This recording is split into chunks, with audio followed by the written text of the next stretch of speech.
Les fonds activistes qui s'invitent au capital des entreprises pour leur mettre la pression, tout ça est de plus en plus présent. Leur action, elle est parfois légitime, pas toujours, mais en tout cas, elle n'est pas toujours, mais elle peut être aussi créatrice de valeur. Bonjour Laurent. Bonjour David. Laurent Saillard, journaliste au magazine Le Revenu. Est-ce qu'il faut les suivre ? Alors, effectivement, c'est une question de fond. Comme vous le dites, ils sont de plus en plus présents, de plus en plus actifs. Ouais.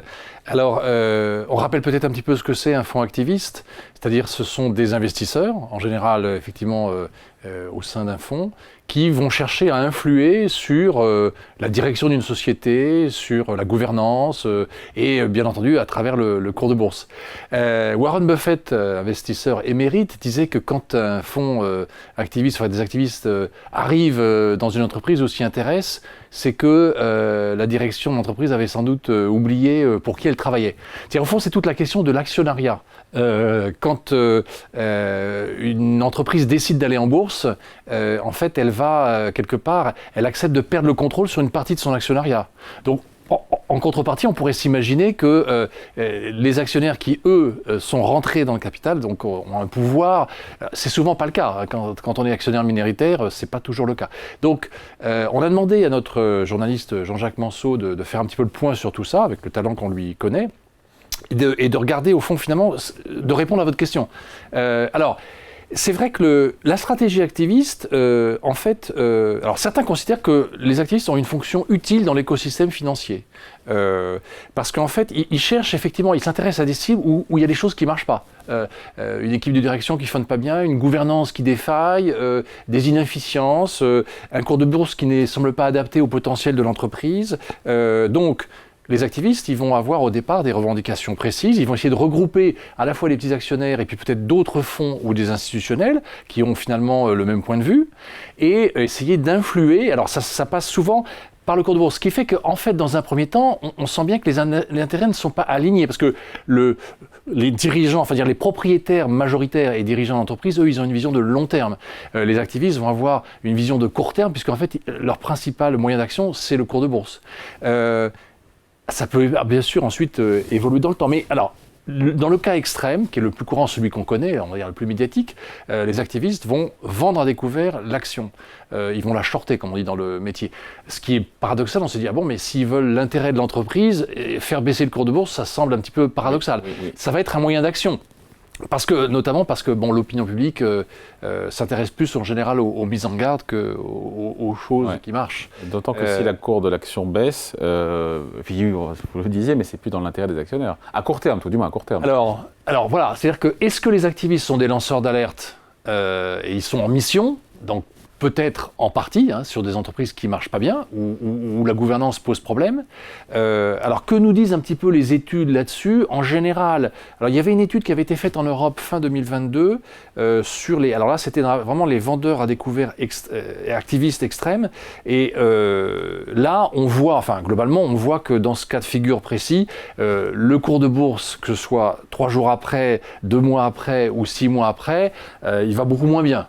Avec des ordres de grandeur qui sont, qui vont de moins 5, moins 10 jusqu'à moins 25. Alors, c'est vrai que globalement, si on prend les statistiques dans le monde entier, ça va être vers à moitié vide, vers à moitié plein. Dans près de la moitié des cas, des sociétés qui ont été ciblées par des vendeurs à découvert, alors à la fin, soit le cours de bourse a beaucoup souffert, soit ils ont fait faillite, soit ils sont sortis de la bourse. Il s'est vraiment passé quelque chose qui n'est pas forcément dans l'intérêt de l'actionnaire. Ouais, mais il y a quand même des cas qui sont plus positifs, j'imagine. Oui, alors voilà. Donc en fait, si on regarde le verre plutôt à moitié plein, qui est plus que moitié plein, en fait, la grande majorité des campagnes, effectivement, ne visent pas en fait à faire forcément chuter le titre en bourse, ni d'ailleurs la société, mais à intervenir sur la stratégie, à faire changer la stratégie.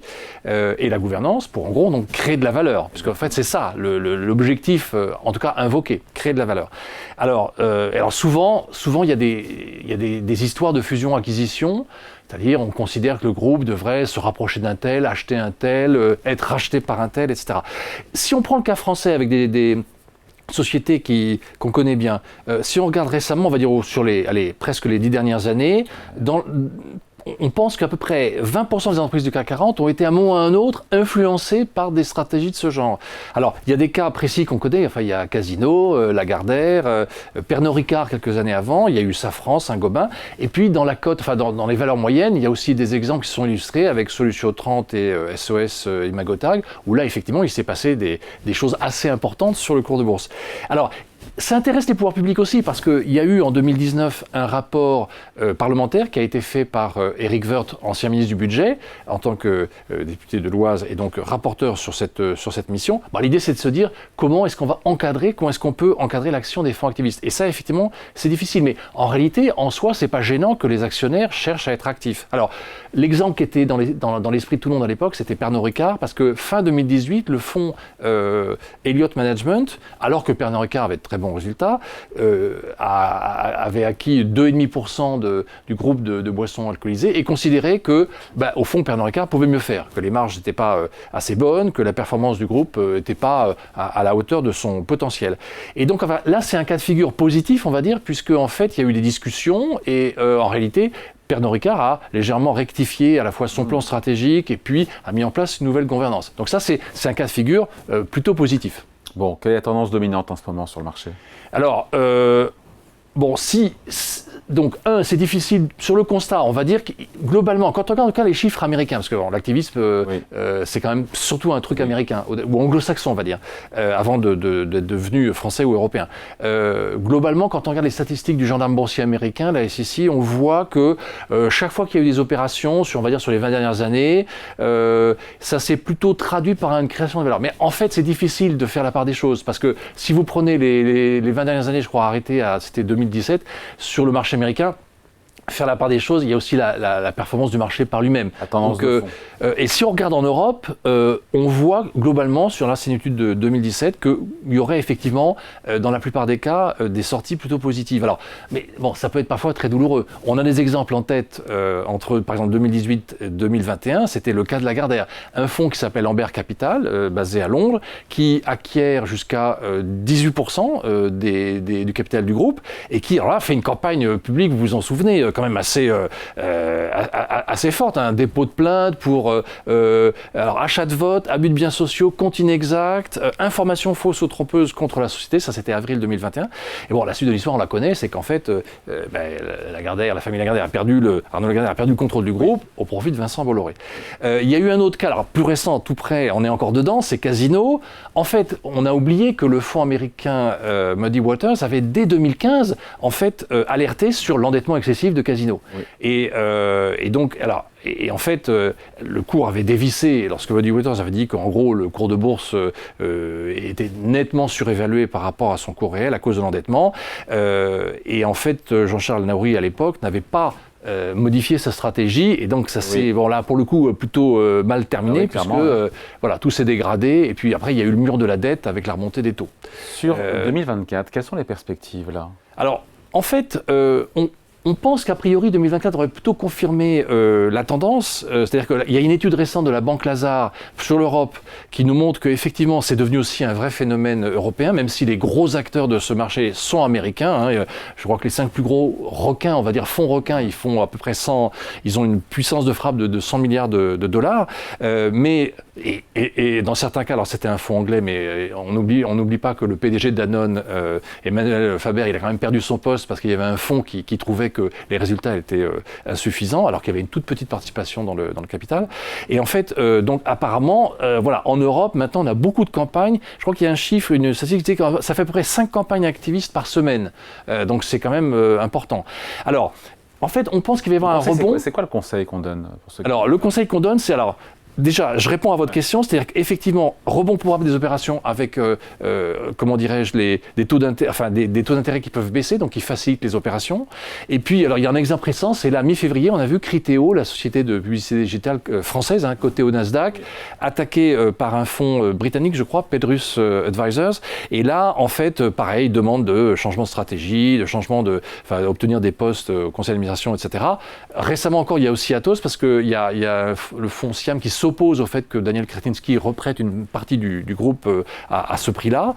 Il y a aussi l'activisme ESG qui ne donne pas grand-chose pour le moment, mais qui continue à pousser. Je crois qu'il y a plus de parler que les négociations se sont arrêtées d'ailleurs entre Atos et Kretinsky. Voilà, tout à fait. Alors, en fait, et là je réponds à votre question, nous, ce qu'on pense, c'est en fait, il faut plutôt, quand il y a un vendeur à découvert extrême qui intervient sur une valeur, on a plutôt envie de rester à l'écart, parce que quand même dans beaucoup de cas, ça ne se termine pas toujours bien, en tout cas pour l'actionnaire, s'il a eu un prix de revient et si l'action a un prix de revient très élevé. Donc il faut en tout cas être attentif à ça, parce qu'en tout cas, c'est une période de turbulence assurée, et donc ça n'empêche pas sur le fondamental de rester acheteur sur la valeur, mais sur des dossiers comme par exemple Lagardère ou Casino, ou même Danone d'une certaine manière, voilà, dans ces périodes-là, ce sont des périodes de turbulence, et donc on ne sait pas comment ça va se terminer. Bon, on regarde la une aussi, Laurent, du Revenu de ce week-end. Alors, qu'est-ce qu'on peut y lire? Oui, alors comment bien vendre en viager, puisque c'est un sujet qui est devenu, effectivement beaucoup pratiqué. On a une interview exclusive de Michel Aguileta à l'occasion de son livre sur une nouvelle écologie politique, coécrit. Et puis, on revient un petit peu sur l'environnement, c'est-à-dire à la fois la dynamique haussière incroyable dont vous parliez, et puis le fait que tout le monde attend cette baisse des taux directeurs qui devrait finir quand même par arriver, enfin au moins en Europe, avec quelques valeurs clés, et notamment notre conseil d'achat gagnant de Valourec, très intéressé que le dossier, qui intéresse beaucoup ArcelorMittal, et donc ça a encore propulsé l'action. Voilà, tout ça à lire et bien plus dans le Revenu Hebdo de cette semaine. Merci Laurent. Merci David. Laurent Saillard, journaliste au Revenu.